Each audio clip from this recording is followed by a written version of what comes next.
നമസ്കാരം. ടോപ്പ് ന്യൂസിലേക്ക് സ്വാഗതം.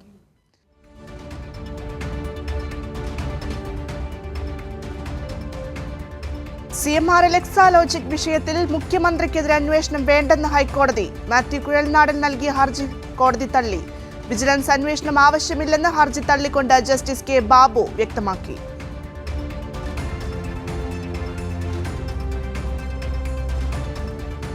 എക്സാലോജിക്കിൽ മാത്യു കുഴൽനാടന്റെ ഉണ്ടയില്ല വെടി ഹൈക്കോടതി തള്ളിയെന്ന CPIM സംസ്ഥാന സെക്രട്ടറി MP ഗോവിന്ദൻ മാസ്റ്റർ.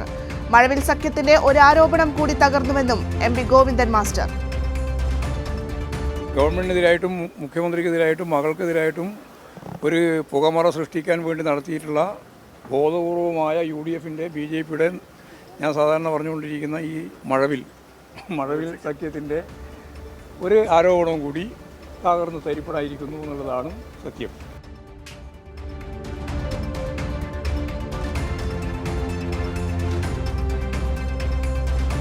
മുഖ്യമന്ത്രിക്കെതിരെയും പാർട്ടിക്കെതിരെയും ഒരു പുകമറ സൃഷ്ടിച്ച് രാഷ്ട്രീയ ലാഭം ഉണ്ടാക്കാനാണ് UDF കുറെ കാലമായി ശ്രമിക്കുന്നതെന്ന് AB ജയരാഘവൻ. ഇതിന് UDFന്റെ കൂടെ ഒരു വിഭാഗം മാധ്യമങ്ങളും പങ്കുചേരുന്നുവെന്നും വിജയരാഘവൻ. ഒരു സംഘം മാധ്യമങ്ങള് ഇവിടെ പിണറായിക്കെതിരെ നടത്തുന്ന ഒരു ഗൂഢാലോചനയുണ്ട്, പാർട്ടിക്കെതിരെ നടത്തുന്ന ഒരു ഗൂഢാലോചനയുണ്ട്. അവര് തയ്യാറാക്കിയ അപസർപ്പക കഥകൾക്ക് തുല്യമായ കളവിന്റെ കഥകളുണ്ട്. അതെല്ലാമാണ് അവർക്കും കൂടിയുള്ള തിരിച്ചടിയത്.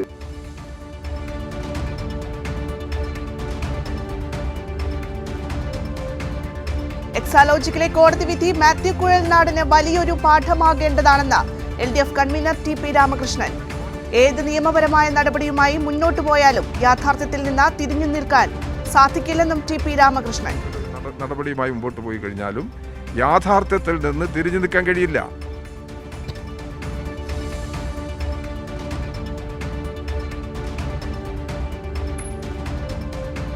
മറ്റൊരു ലാവ്ലിൻ പോലെ പിണറായി വിജയനെ അപമാനിക്കാൻ പ്രതിപക്ഷം ശ്രമിച്ചുവെന്ന് AK ബാലൻ. കുഴൽനാടൻ പ്രതിപക്ഷത്തിന്റെ ബലിയാടായി. ഞാൻ ക്ഷമാപണം നടത്തുമെന്ന് പറഞ്ഞു. അത് അദ്ദേഹം നടത്തണം, ഇല്ലെങ്കിൽ അദ്ദേഹം ഈ പദവിക്ക് യോജിച്ചതല്ല. പ്രതിപക്ഷ നേതാവ് രാജിവെക്കുന്നില്ലെങ്കിലും ബഹുമാനപ്പെട്ട മുഖ്യമന്ത്രിയുടെ മുമ്പിൽ ക്ഷമാപണം നടത്തണം.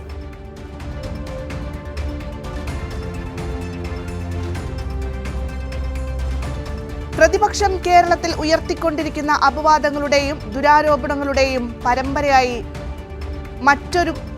മറ്റൊന്നുകൂടി പൊട്ടിത്തകർന്നുവെന്ന മന്ത്രി MP രാജേഷ്. പ്രതിപക്ഷം ഉയർത്തിയ ആരോപണത്തിന് പോലും ആയുസ്സുണ്ടായിട്ടില്ലെന്നും മന്ത്രി കൂട്ടിച്ചേർത്തു. മറ്റൊന്നുകൂടി ഇപ്പോ പൊട്ടിത്തകർന്നിരിക്കുന്നു.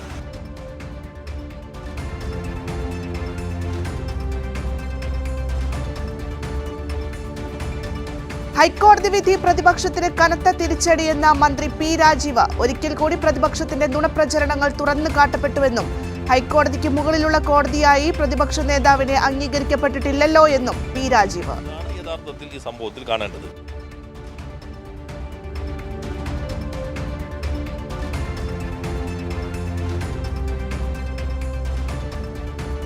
ഹൈക്കോടതി ഉത്തരവ് UDFന് തിരിച്ചടിയല്ലെന്ന പ്രതിപക്ഷ നേതാവ് VD സതീശൻ. SFI അന്വേഷണം നടക്കുന്നുണ്ടല്ലോ എന്നും PMLA പ്രകാരമാണോ കറപ്ഷൻ കേസാണോ എന്ന് വ്യക്തമാക്കണമെന്നും സതീശൻ. ആരോപണം നിലനിൽക്കുന്ന ഒരു ആരോപണമാണ്.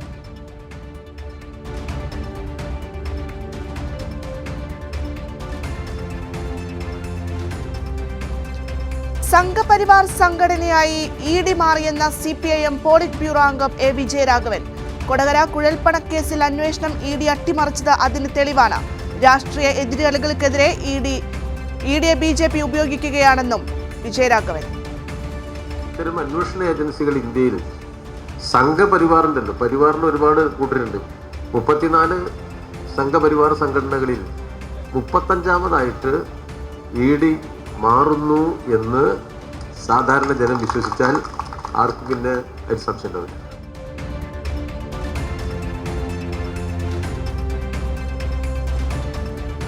PK ശ്രീമതി ടീച്ചറോട് മാപ്പ് പറഞ്ഞത് തന്റെ ഔദാര്യമാണെന്ന BJP നേതാവ് B ഗോപാലകൃഷ്ണന്റെ വാദം പൊളിയുന്നു. ഹൈക്കോടതി നിയോഗിച്ച മധ്യസ്ഥൻ മുൻപാകെ കേസ് ഒത്തുതീർപ്പാക്കിയത് പരസ്യമായി മാപ്പ് പറയണമെന്ന ധാരണയിൽ. ഒത്തുതീർപ്പ് രേഖ കൈരളി ന്യൂസിന് ലഭിച്ചു.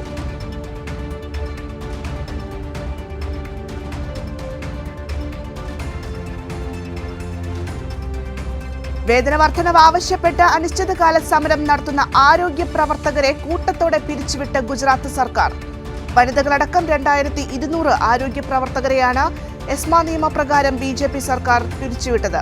5000-ലധികം ആരോഗ്യ പ്രവർത്തകർക്ക് കാരണം കാണിക്കൽ നോട്ടീസും നൽകി.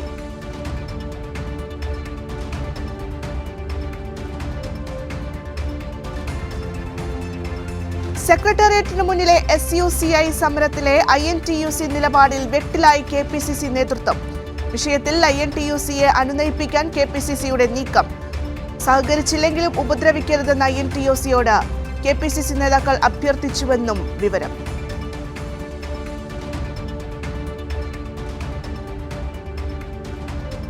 മലപ്പുറം വളാഞ്ചേരി HIV ബാധയിൽ കൂടുതൽ പേരെ പരിശോധിക്കാൻ ആരോഗ്യവകുപ്പ്. ലഹരി കേസുകളിൽ പിടിയിലായവരുടെ കൂടി HIV ടെസ്റ്റ് നടത്തും. പോലീസ് അന്വേഷണവും ഊർജിതമായി തുടരുന്നു.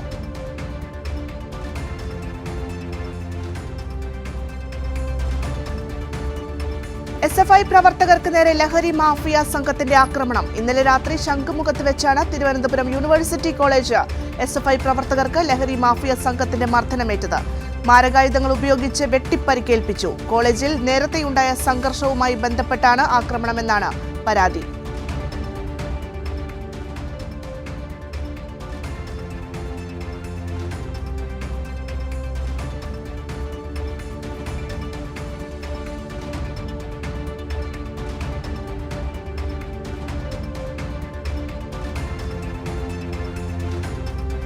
കോട്ടയം ഗവൺമെന്റ് മെഡിക്കൽ കോളേജിൽ നടന്ന റാഗിങ്ങിന്റെ കൊടും ക്രൂരത വിവരിച്ച് കുറ്റപത്രം. ഹോസ്റ്റൽ മുറിയിൽ സീനിയർ വിദ്യാർത്ഥികൾ 4 മാസത്തിലധികം സംഘം ചേർന്ന് പീഡിപ്പിച്ചെന്ന കുറ്റപത്രത്തിൽ. അന്വേഷണ സംഘം Ettumanoor first class judicial magistrate കോടതിയിൽ കുറ്റപത്രം സമർപ്പിക്കും.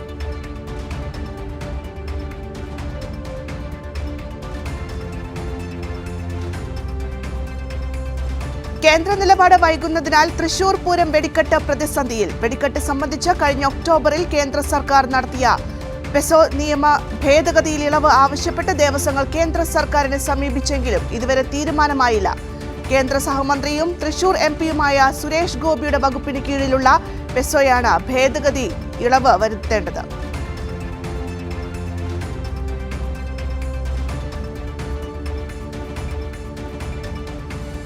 സമൂഹമാധ്യമത്തിലൂടെ പങ്കുവച്ച കവിത മതവികാരം വ്രണപ്പെടുത്തിയെന്നാരോപിച്ച് കേസെടുത്ത ഗുജറാത്ത് സർക്കാരിന് സുപ്രീം കോടതിയുടെ രൂക്ഷ വിമർശനം.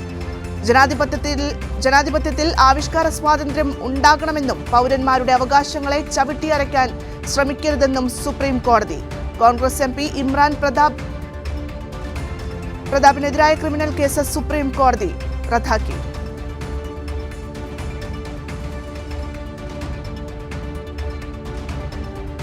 പഞ്ചാബിലെ കർഷകർക്കെതിരായ പോലീസ് നടപടിയിൽ പ്രതിഷേധിച്ച് കർഷക സംഘടനകൾ. സംയുക്ത കിസാൻ മോർച്ച ഉൾപ്പെടെയുള്ള കർഷക സംഘടനകളുടെ നേതൃത്വത്തിൽ രാജ്യവ്യാപക പ്രതിഷേധം സംഘടിപ്പിച്ചു.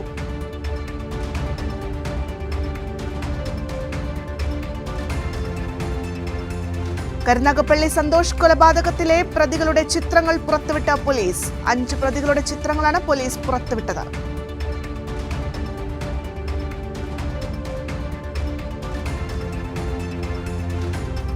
നാരങ്ങാനം വില്ലേജ് ഓഫീസർക്കെതിരെ പത്തനംതിട്ട ജില്ലാ കളക്ടർ S. പ്രേംകൃഷ്ണൻ. ജോസഫ് ജോർജിന് അഴിമതി ആരോപണത്തിൽ മുൻപ് സസ്പെൻഡ് ചെയ്തിട്ടുണ്ടെന്ന് collector. CPIM Pathanamthitta area secretary MB സഞ്ജുവും വില്ലേജ് ഓഫീസർ അഴിമതിക്കാരനാണെന്ന ആരോപണം ഉന്നയിച്ചിരുന്നു.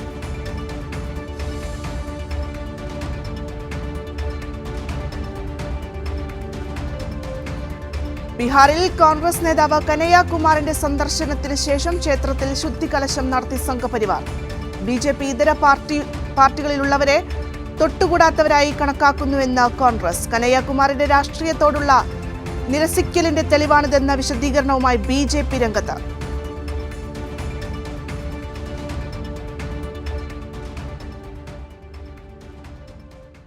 ഇതോടെ ടോപ്പ് ന്യൂസ് പൂർണ്ണമാവുകയാണ്. നമസ്കാരം.